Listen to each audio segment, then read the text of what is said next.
जीवन मिलता है। ये मानव जीवन में तो आपको कुछ अच्छा करना है और दूसरों को कुछ अच्छा दे के जाना है। जी देखिए, ग्रहों का जो गोचर हो रहा है इस वर्ष 2025 में, आप तब से सुन रहे होंगे, जनवरी से ही सुन रहे होंगे कि ऐसा गोचर बहुत वर्षों बाद हुआ है, क्योंकि शनि ने अपना राशि परिवर्तन किया है, राहु केतु ने राशि परिवर्तन किया है। अभी जो खास तौर से जो दिक्कतें चल रही हैं अगर हम बोलें तो कुंभ राशि, मीन राशि, मेष राशि, सिंह राशि, इन लोगों को, और धनु राशि, ये जो 5 राशियां हैं इन पर शनि की दृष्टि है, क्योंकि शनि की 7.5 चल रही है 3 राशियों पर।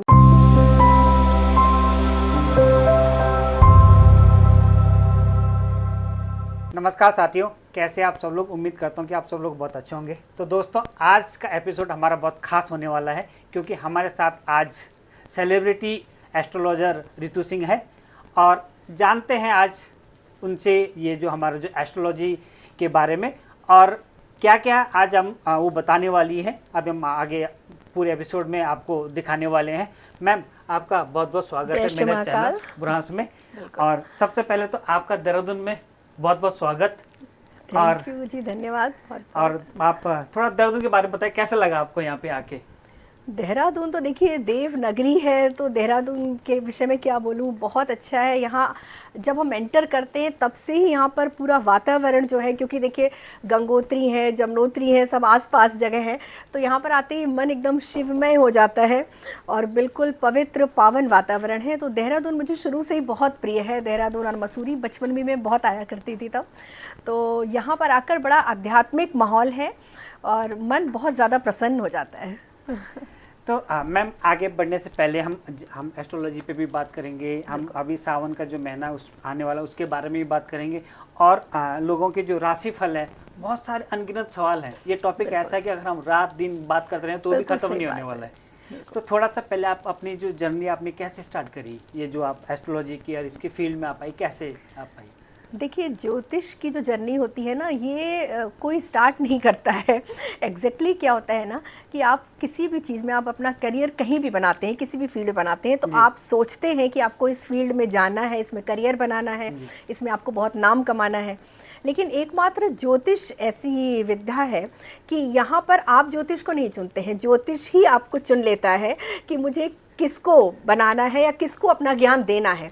और ये पूरा ईश्वरीय माध्यम है, ईश्वरीय संकेत से होता है। बचपन से एक जो सपना होता है कि जैसे डॉक्टर बनना, इंजीनियर बनना, तो मैंने ज़्यादातर, आप ज्योतिषियों से अगर आप बात करेंगे तो कोई आपको ये नहीं बताएगा कि बचपन से ही मेरा बहुत बड़ा ज्योतिषी बनने का सपना था, क्योंकि ये ईश्वर का संकेत होता है। आपको कब इस फील्ड में लाना है, किस एज के बाद लाना है, या आपके कौन से ऐसे पुण्य कर्म हैं जिसकी वजह से आप इस क्षेत्र में आते हैं, क्योंकि आप दूसरों के दुख दूर करते हैं, दूसरों के लिए भविष्यवाणी करते हैं। तो यहाँ पर ये सब कुछ ईश्वरीय इच्छा से होता है। मेरा भी ऐसा है कि काफ़ी समय से, देखिए, एक आध्यात्मिक होना अलग बात है और ज्योतिषी होना, तो आध्यात्मिक तो मैं शुरू से हूँ, बचपन से। अच्छा। तो एक ज्योतिषी आध्यात्मिक हो, ये बहुत ज़रूरी है।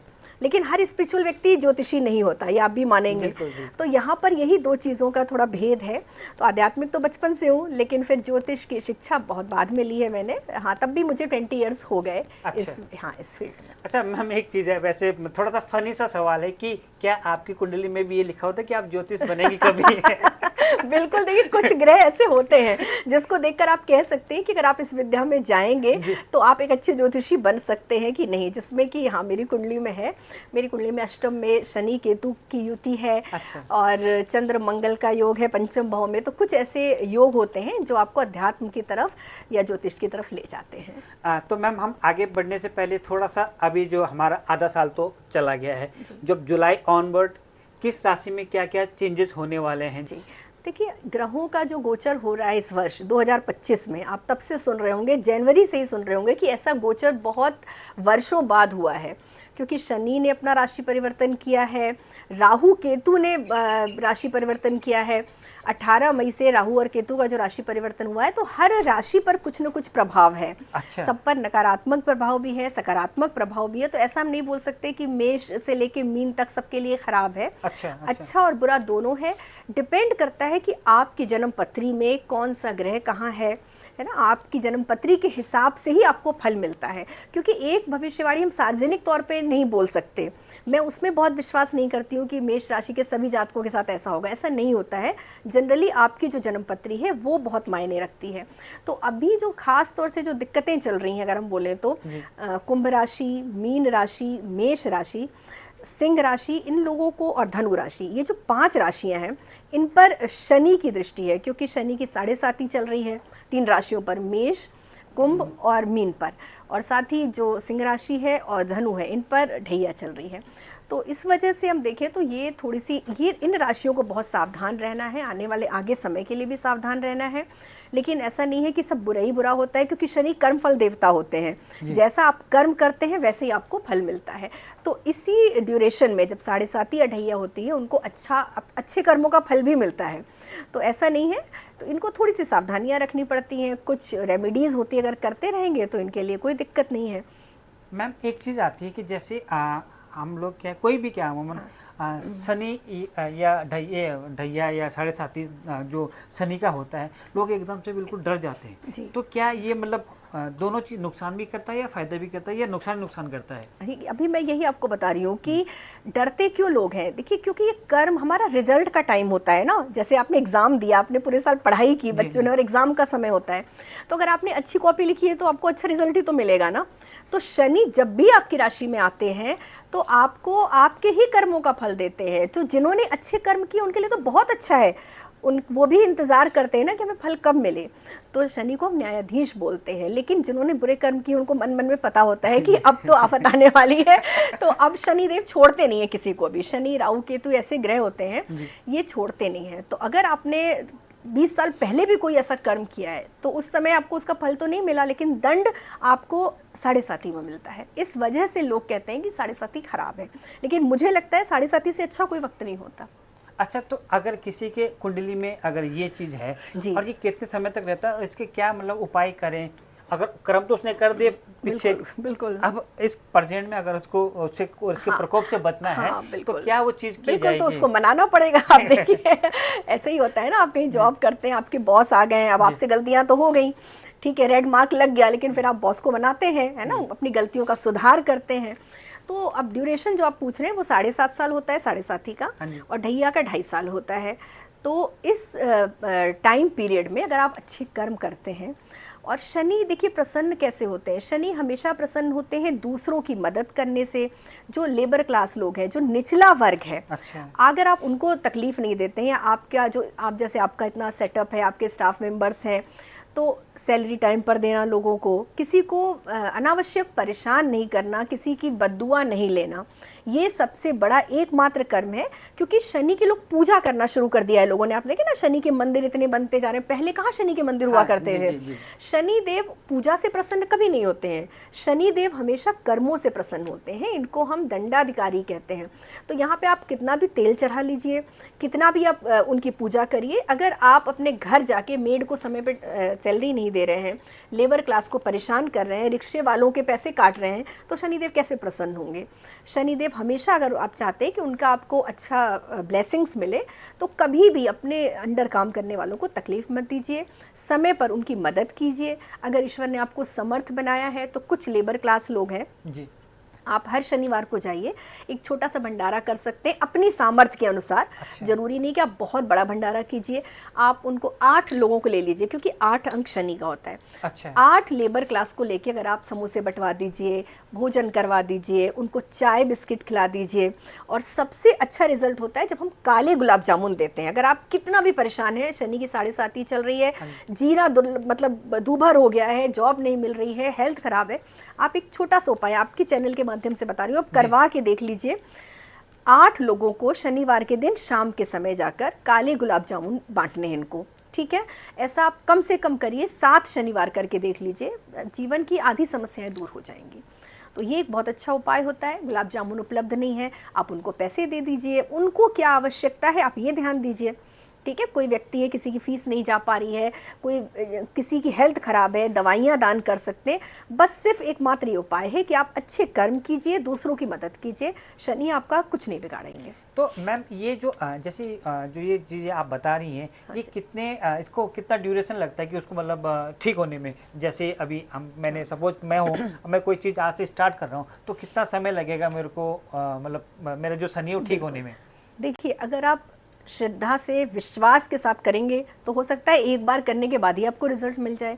और बिना भाव के कि चलो ऋतु जी ने कहा है कर देना है, आपका कहीं भी वहाँ से जुड़ाव नहीं, आप करते जा रहे हैं, क्योंकि भाव प्रधान है। हमारे यहाँ ज्योतिष के उपाय भी तभी फलित होते हैं जब आपका उन उपायों में बहुत अखंड विश्वास है ना। विश्वास नहीं है तो सब बेकार है। अगर आप विश्वास से प्रेम से करते हैं तो हो सकता है आपको पहले दिन से ही प्रभाव मिलना शुरू हो जाए।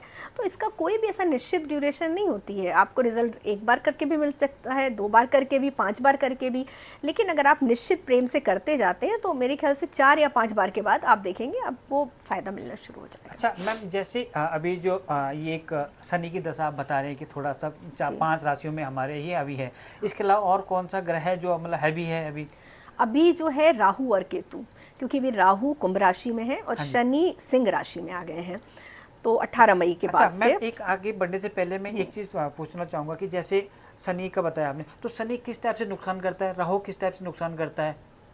देखिए, एक कुछ तो इनकी मूल प्रकृति है, मूल स्वभाव होता है। शनि का मूल स्वभाव है, राहु का मूल स्वभाव है, और दूसरा ये काम करते हैं आपकी राशि, आपके हॉरोस्कोप के अकॉर्डिंग, कि आपकी कुंडली में अगर दूसरे भाव में राहु बैठ गए हैं, अच्छा, तो आपको कहीं ना कहीं आपकी वाणी बहुत क्रूएल कर देंगे, आप बिना सोचे समझे बात करेंगे और नुकसान कर लेंगे वाणी की वजह से।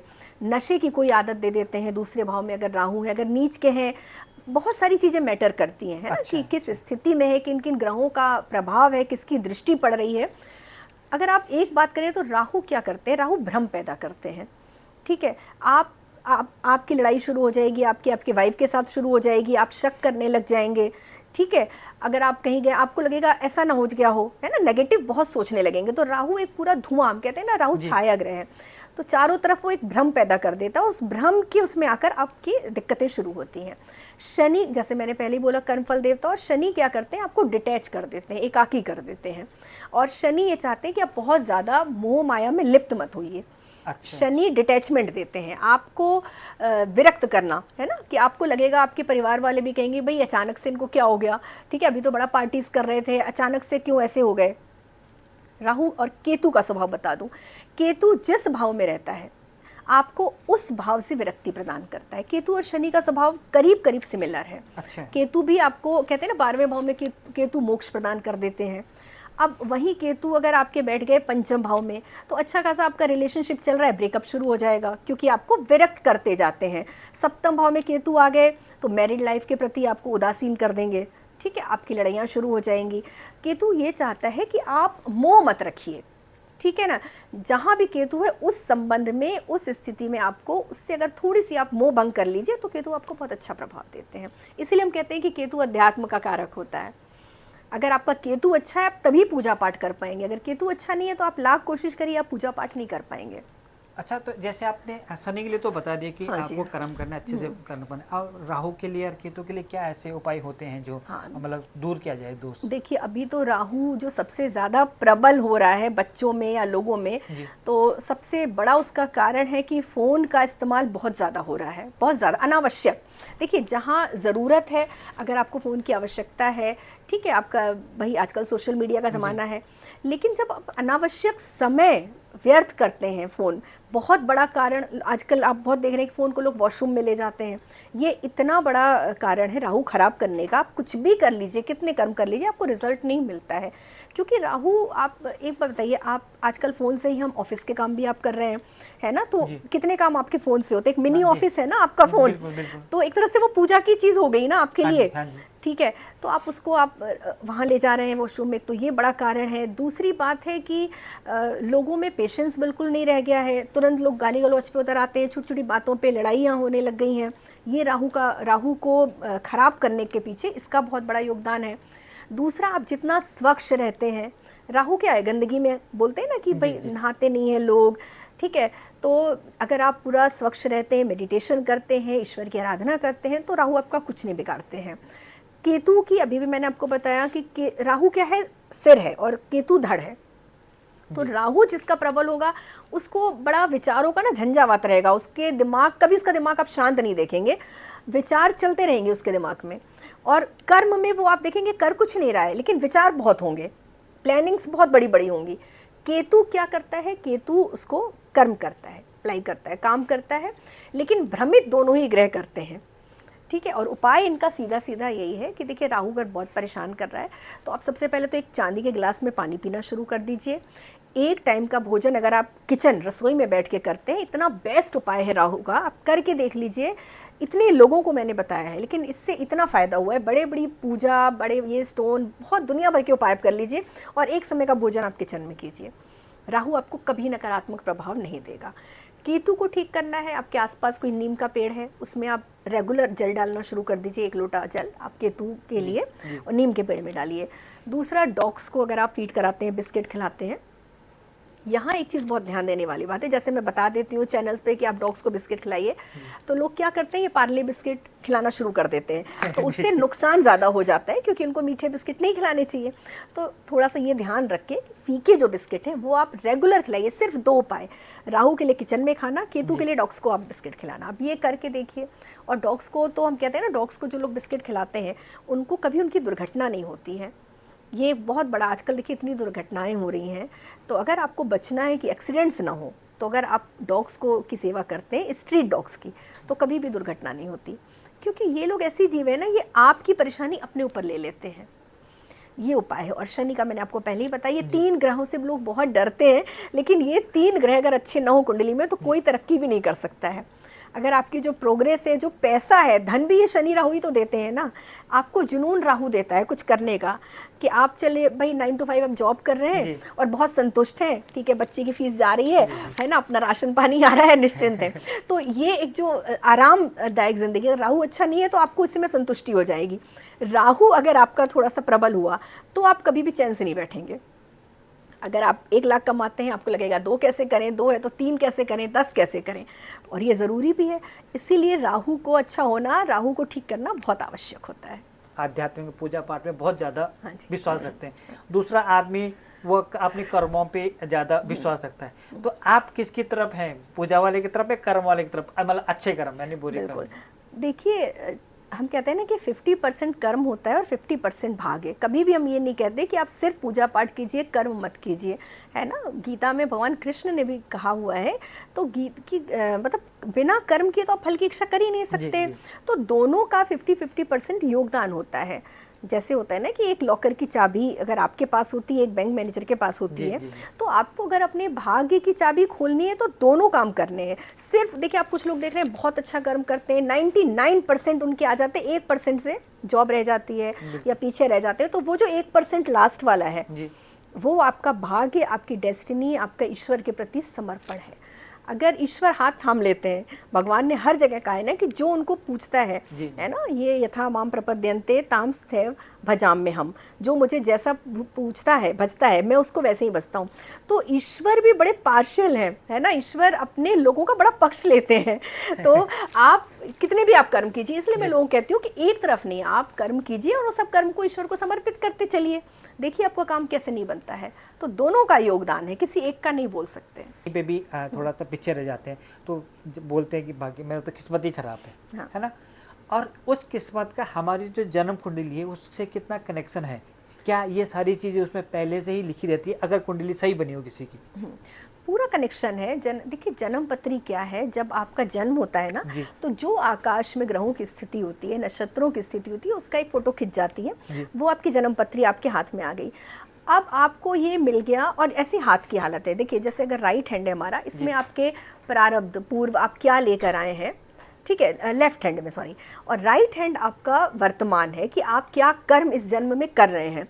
तो इसी के हिसाब से रेखाएं चेंज होती हैं। आपने देखा होगा राइट हैंड की रेखाएं लेफ्ट से चेंज होती हैं, ठीक है।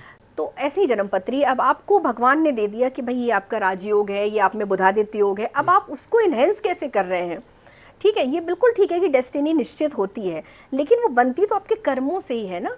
आपने जो पूर्व जन्म में कर्म किए वो आप लेकर आए, अब उसके हिसाब से एक रोड मैप आपका निर्धारित हो गया कि आपको ऐसे से चलना है। लेकिन आपको ईश्वर ने बुद्धि दी है, हाथ पैर दिए हैं, शक्ति दी, तो आप उसको कैसे इस्तेमाल करके अपने प्रारब्ध को और अच्छा कर सकते हैं। तो असली जो आपको भाग्य बनाना आपके हाथ में है, ईश्वर ने आपको ब्लेसिंग्स देके भेजा हुआ है कि अब आप अपने भाग्य का निर्माण मतलब हम करिए। कुंडली को बोल सकते हैं कि हमारे लिए एक रोड मैप है। रोड मैप है, डायरेक्ट। ज्योतिष भी एक डायरेक्शन ही है। ज्योतिष भी क्या करता है, भाग्य बदलता नहीं है, भाग्य संवारता है। ज्योतिष कभी भी भाग्य नहीं बदलता। हम आपको सिर्फ भाग्य कैसे आप बदल सकते हैं उसका एक रास्ता देते हैं, ठीक है, कैसे आपके अपने ग्रह को आप ठीक कर सकते हैं। हम ये नहीं कहते आप ये उपाय करिए चमत्कार हो जाएगा, ये भी बहुत बड़ी भ्रांति है लोगों में, ये है कि ज्योतिष चमत्कार है। चमत्कार नहीं है ज्योतिष। मैम एक चीज़, आज की डेट में बहुत सारे केसेस हो रखे हैं, आपने रिसेंटली केस हाँ भी देखा होगा, जैसे शादी वगैरह में होता है कि कुंडली मिलाई जाती पहले, ठीक है, बोलते हैं कि इसके 36 गुण मिल गए, 32 गुण मिल गए, ठीक है, और बहुत सही चलेगा, जबकि शादी के बाद बिल्कुल उल्टा हो जाता है। तो वो सडनली ऐसा क्या चेंज हो जाता है कि जो मतलब कोई जो पंडित जी जो कुंडली देखते हैं, तो फिर बाद में कैसा उनको क्या आभास नहीं हो पाता है कि आगे ऐसी भी चीज घटनाएं होने वाली है कुछ? बिल्कुल, देखिए एक तो 2-3 चीज़ें हैं इसके पीछे ना, 2-3 कारक है। एक तो कभी कभी मैंने ये भी देखा है कि कुंडली मिलान के समय पर जो लड़की की तरफ से या लड़के की तरफ से कभी कभी गलत इन्फॉर्मेशन भी दे देते हैं, क्योंकि मेरे पास केस आते रहते हैं। समय का थोड़ा सा चेंजेस होता है, जैसे 4:15 के बजाय उनका जन्म 4:20 पे हुआ है, तो एक तो इन्फॉर्मेशन आपको सही देनी चाहिए। कभी होता है ना लड़का पसंद आ गया माँ बाप को, पेरेंट्स को, तो वो लड़की की कुंडली में थोड़ा हेर बदल कर देते हैं, ये भी आपने देखा होगा।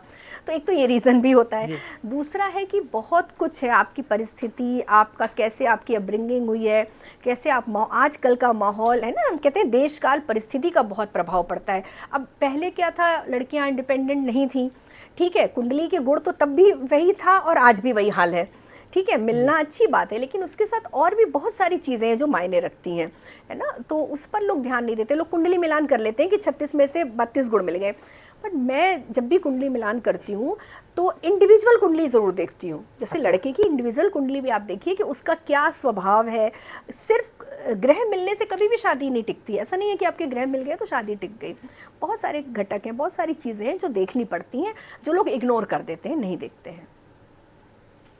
ये बहुत बड़ा कारण है शादीशुदा ज़िंदगी न चलने का। और आज की परिस्थिति, मेंटल स्थिति बच्चों की, इतने ज़्यादा पेरेंट्स बहुत पैम्पर्ड कर रहे हैं बच्चों को, चाहे वो लड़की हो या लड़का हो, किसी के अंदर पेशेंस नहीं है ना, कॉम्प्रोमाइज़ करने की आदत बिल्कुल ख़त्म हो गई है। तो ऐसे नहीं चल, ऐसे ये सब रीज़न बहुत ज़्यादा मैटर करते हैं आज। सावन अभी आने वाला है, तो मैं आपसे जानना चाहता हूँ कि जो हमको देख रहे हैं लोग, कौन कौन सी राशि वालों के लिए क्या क्या उपाय करने चाहिए, या क्या क्या, जैसे सावन में व्रत रखते हैं तो क्या क्या सावधानियाँ, क्या क्या चीज़ें उनको मतलब ध्यान रखना चाहिए जो सावन के जो व्रत है? देखिए सावन का महीना जो होता है ना, कहते हैं कि मनोकामना पूर्ति का महीना होता है सावन। भगवान शिव इस टाइम पे कहते हैं पार्वती माता के साथ भ्रमण करने धरती पर आते हैं, क्योंकि चतुर्मास जब आरंभ होता है तो भगवान विष्णु तो योग निद्रा में चले जाते हैं, सो जाते हैं ये मान्यता है।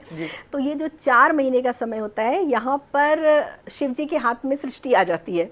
वैसे तो हमेशा ही रहती है, लेकिन इस समय कहते हैं कि शिव और पार्वती बहुत जागृत अवस्था में होते हैं, और जब हम उनकी आराधना करते हैं तो जो चीज़ें बहुत लंबे समय के बाद वो सुनते हैं, वो सावन में एक सोमवार पूजा करने से आपकी मनोकामना पूर्ति हो जाती है। तो सावन का इसलिए बहुत ज़्यादा महत्व है। और किसी राशि, हर राशि के लोग सावन में भगवान शिव का व्रत कर सकते हैं, उनको रिझाने के लिए उनकी आराधना कर सकते हैं। बहुत सारी उनकी प्रिय वस्तुएँ हैं जिसको हम भगवान शिव को समर्पित करके अपनी बड़ी से बड़ी मनोकामना छोटे से छोटे उपाय से पूरी कर सकते हैं। तो सावन तो सिद्धि का समय, कहते हैं ना, साधना से सिद्धि का समय सावन है। और यहाँ पर हर राशि के लोग, भगवान शिव को अभिषेक बहुत ज़्यादा प्रिय है, तो अगर उनको खुश करना है तो आप अभिषेक कीजिए। आप जल से कर सकते हैं, आप दूध से अभिषेक कीजिए, पंचामृत से अभिषेक सबसे अच्छा हम मानते हैं। दूध हो गया, जल है, दही है, शक्कर है, शहद और देशी घी, तो इससे अभिषेक कीजिए। अब यहाँ पर बात होती है कि आपको जीवन में क्या चाहिए। आपकी अगर हेल्थ खराब रहती है तो आप थोड़ा सा भगवान शिव को सोमवार के दिन ये जो शमी पत्र आते हैं, शमी पत्र आप चढ़ाना शुरू कर दीजिए। 7 शमी पत्र आप चढ़ाइए चंदन में भिगोकर, उसको आप चंदन लगाकर और भगवान शिव को चढ़ाना शुरू कीजिए। ये जो 5 सोमवार आएंगे, इस बार 4 सोमवार है, लेकिन हम 1 सोमवार आगे का लेके इसको हम 5 सोमवार पूजा और व्रत करेंगे। तो शमी पत्र चढ़ाने से स्वास्थ्य अच्छा होता है। अगर आपके जीवन में धन का बहुत ज़्यादा अभाव है, लक्ष्मी नहीं है, आर्थिक विपन्नता है, तो आप गन्ने के रस से अभिषेक कीजिए भगवान शिव का सोमवार के दिन। जैसे हम दूध से अभिषेक करते हैं, गन्ने के रस से अभिषेक करने से लक्ष्मी प्राप्ति होती है। और अगर जीवन में जैसे शादीशुदा ज़िंदगी में बहुत परेशानी चल रही है, तो आप दही ले लीजिए, उसमें थोड़ी सी चीनी मिलाकर भगवान शिव का अभिषेक शुरू कर दीजिए। अच्छा। हर सोमवार को करिए ऐसा, इससे भी भगवान शिव प्रसन्न होते हैं। विद्या अगर आपको चाहिए, बच्चों का पढ़ाई में मन नहीं लगता, तो भगवान शिव का शहद से अभिषेक करना चाहिए।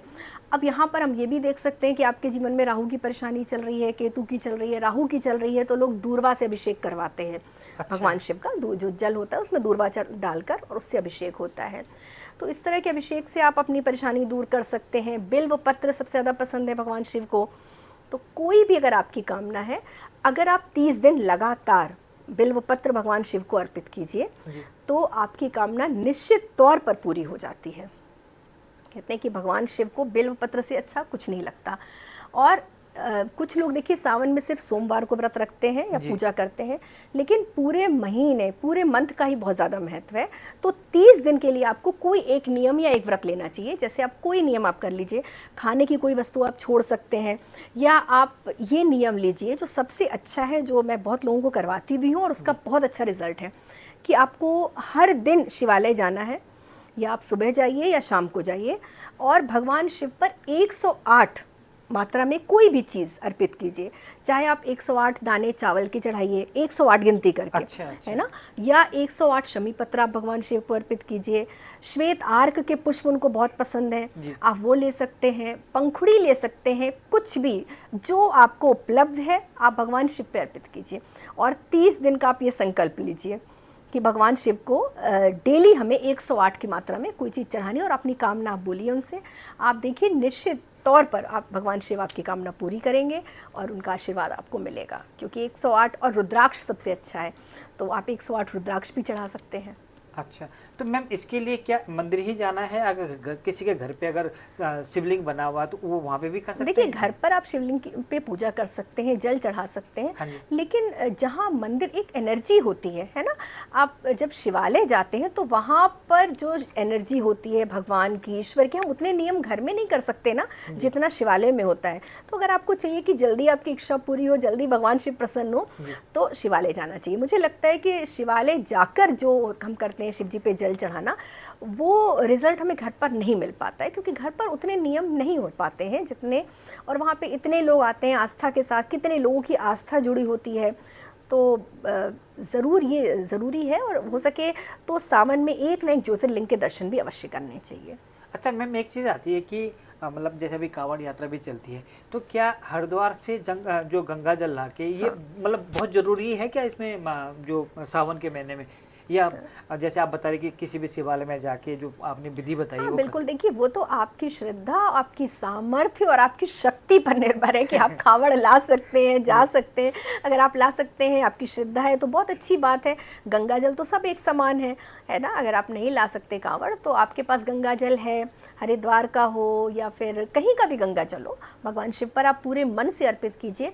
और उपेंद्र जी, एक चीज़ मैं आपको बता रही हूँ कि देखिए हमारे यहाँ ना मानसिक पूजा का भी बहुत ज़्यादा महत्व है। अच्छा, मानसिक संकल्प का, अगर आपकी सामर्थ्य नहीं है या शारीरिक स्थिति ऐसी नहीं है कि आप कांवड़ लेके आ सकें, भगवान शिव तो वैसे ही इतने भोले भंडारी हैं, वैसे ही प्रसन्न हो जाते हैं। बहुत भगवान तुलसीदास ने विनय पत्रिका में लिखा है ना, बावरो रावरो नाह भवानी, ठीक है ना, दानी बड़ो दिन देत दय बिनु वेद बड़ाई भानी। तो उन्होंने कहा आपके शिव जी तो इतने बावरे हैं, हर किसी को कुछ भी दे देते हैं।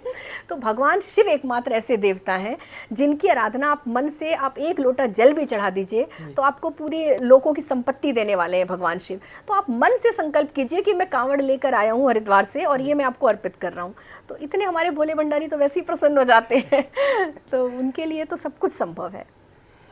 तो मैम अब हम थोड़ा सा एंड करते हैं, आपके पास भी थोड़ा सा समय की कमी है। तो जैसे अगर आपसे कोई लोग कनेक्ट करना चाहे तो किस माध्यम से आपसे कनेक्ट कर सकते हैं? जैसे क्योंकि अब आपने जो विधि बताई है तो वो एक बार में तो किसी के समझ आएगी नहीं जब तक वो आपसे कंसर्न ना करें, तो कैसे आपसे कनेक्ट कर सकते हैं? मैं सोशल मीडिया पे हूँ, हर जगह। मैं लिंक्स आपको दे दूँगी, आप नीचे उसमें लो लिंक डाल सकते हैं, यूट्यूब के माध्यम से, इंस्टाग्राम के माध्यम से, ट्विटर के माध्यम से। और आप लोग मुझे चैनल पे भी रेगुलर देखते होंगे, नेशनल चैनल्स पे। तो जनरली मेरा चैनल्स पे रेगुलर ही रहता है।